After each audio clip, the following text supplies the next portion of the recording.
Hi guys, গাওয়া তুর্কি কীভাবে বানাতে হয় দেখেন। আমি প্রথম 2 কাপ চিনি দেওয়ার কারণ উনি বড়ো কাপে গাওয়া খায়, তাহলে 1 চামচ দিলেই আর হালকা দিলেই চলে। তারপর উনি চিনি খায় প্রচুর বড়ো কাপে।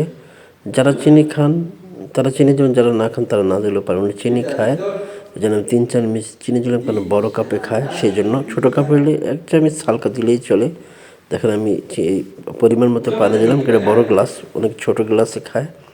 পরিমাণ মতো পানি দিয়ে আমি বাস বসাই দিলাম। দেখেন একটু লাড়া দেব, বাস লাড়া দিয়ে এটাকে মিক্স করে নেব। চুলা জ্বালিয়ে দিয়েছি। যে গাওয়া তুর্কি বলা হয়, কীভাবে গাওয়া তুর্কি করতে হয় একদম সিম্পল সোজা।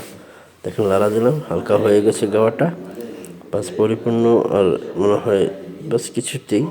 দেখেন এভাবে কালার এসে পড়ছে, খুবই সুন্দর সুস্বাদু। এখন আমি গাওয়াটা হয়ে গেছে গ্লাসে ডাললাম। দেখেন পুরো যে কারণ উনি বড় গ্লাসে খায় সেই জন্য বড় গ্লাসে দিয়েছি।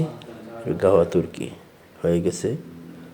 বাস আমি এখন এভাবে গাওয়া তুর্কিটা বানাতে হয়। অবশ্যই সবাই দেখবেন, ভালো থাকবেন, আল্লাহ হাফেজ।